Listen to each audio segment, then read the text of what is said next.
Hi, today I'm going to introduce you to our brand new Flow Builder feature. First of all, I'm going to show you our brand new canvas. So this is basically a board where you can place nodes, connect these nodes with each other, and this way build custom logic.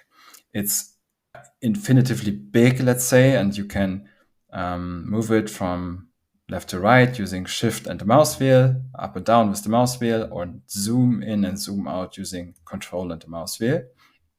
However, there's also buttons that make it possible to zoom in and zoom out. And as you can see, there's already one node here. So it's a send function. I want to send an email, and the content of this email comes from this app. And I want to send it on button click. So let's connect the button first.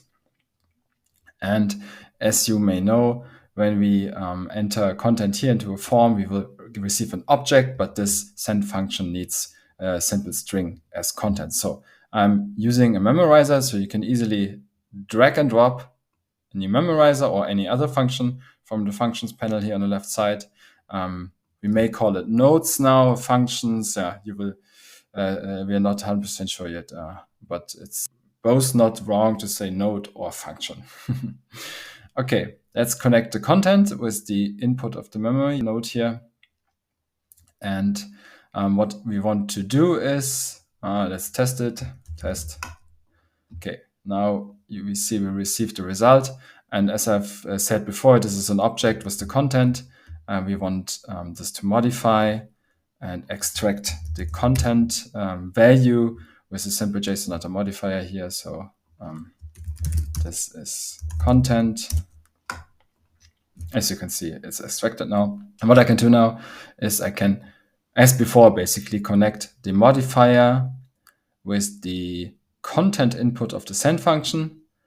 And now you can see this beautiful connection line, sometimes called an edge. And these are nodes and edges, or it's just functions and connection lines.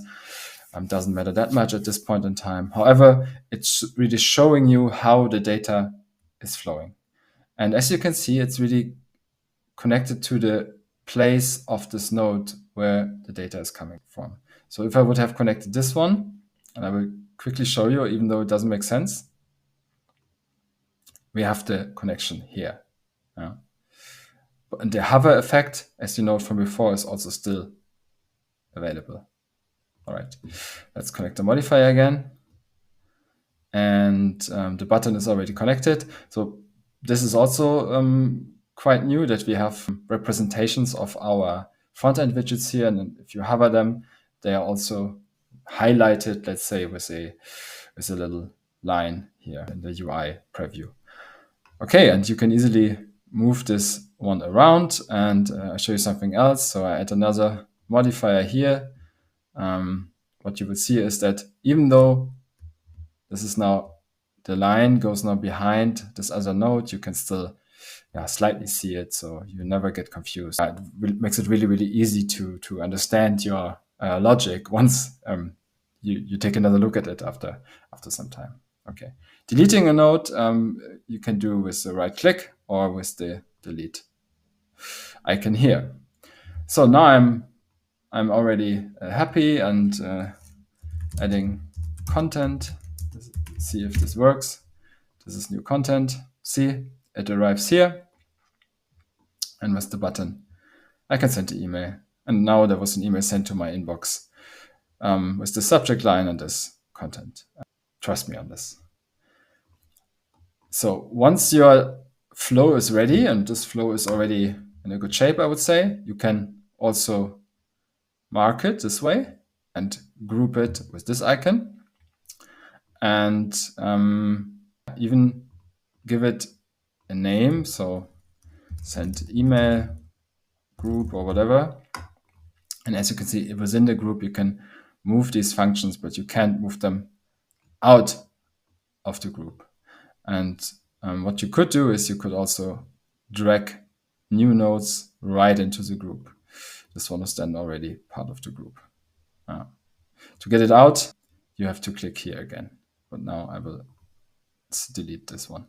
And then you can collapse it and even move the full group to wherever you like. I will keep it there and open the second group here. I prepared another little example here. There's a random integer generated, and I will connect this output to a map range and map this to another range. Yeah.